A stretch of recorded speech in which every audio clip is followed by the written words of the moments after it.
करते हैं, प्राणायाम करते हैं और उसके बाद में हमारे शरीर की प्रकृति क्या है, तो यह जानकारी सब लोगों को नहीं रहती है। यदि हमें आहार चिकित्सा की जानकारी है तो हमें औषधि लेने की आवश्यकता नहीं पड़ेगी। जैसे कि हमने योग और प्राणायाम आसन इत्यादि हमने सब करके और कुछ आहार हमने आहार कर लिया, तो इससे क्या होगा, शरीर में जो न्यूट्रिशन में पोषक तत्व चाहिए तो वो जो डिमांड है बॉडी की रक्त मांस की रस्सी मज्जा से स्थापित हमको जो आहार मिलने वाला है तो वो सही न्यूट्रिशन नहीं पहुंचेगा। जैसे कि इनकी कुछ प्रवृत्ति है, इनको बहुत ज्यादा गुस्सा आता है, एंजाइटी, जलन और एसिडिटी होती है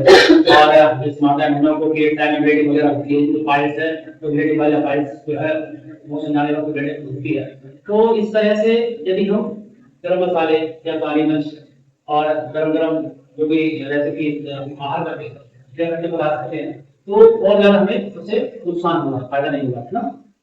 तो ये पित्त प्रवृत्ति वाला है। पित्त प्रवृत्ति की हमें थोड़ी सी जानकारी दी, पित्त प्रवृत्ति के प्रति स्टाइल रहते हैं, नाड़ी वाली में होता है। और वात, यदि वात का हम आहार करेंगे योग प्राणायाम करने के बाद भी, है ना, एक्सरसाइज जिम जो भी करने के बाद, वर्कआउट करने के बाद या वैसे ही साधारण वात वाला आहार करेंगे, जैसे कि बैंगन है, चावल है, खटाई है, इमली की खटाई, आम के अचार की खटाई,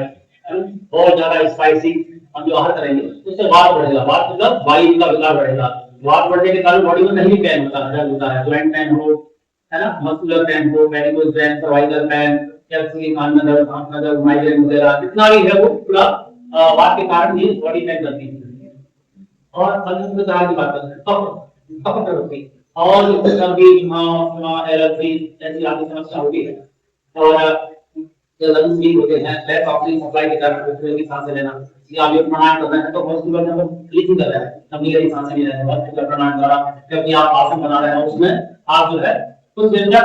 सांसों को होल्ड करते हैं, एक्सहेल इनहेल करते हैं, सांस को बाहर छोड़ना, सांस को अंदर लेना। तो जो हमारा बॉडी के जो सेल्स रहते हैं 27 ट्रिलियन सेल्स जो रहते हैं, तो वो ऑक्सीजन का फ्लो पर्याप्त मात्रा में मिलता है ना, ऑक्सीजन का फ्लो मिलेगा तो हमारा रक्त संचालन, प्रवाह अच्छे से पूरे बॉडी के आगे होगा।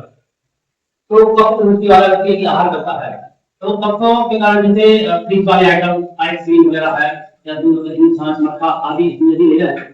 योग प्राणायाम करने के बाद या साधारण भी, तो वो मिल जाकर एलर्जी ज्यादा बढ़ाएगा। जैसे कि आहार में संध्या के वक्त कभी उसने छाछ का इस्तेमाल या दही का इस्तेमाल कर लिया है तो ये चीजें ऐसी अपच चीजें हैं, ये चीजें हमको अवॉइड करना चाहिए। तो ये जानकारी आपके बीच में ये किसी का बीच में देती रहेंगी, है ना, आहार होती है या ऐसा आहार करना चाहिए हमें, है ना। तो ये सारी चीजें और योग जो है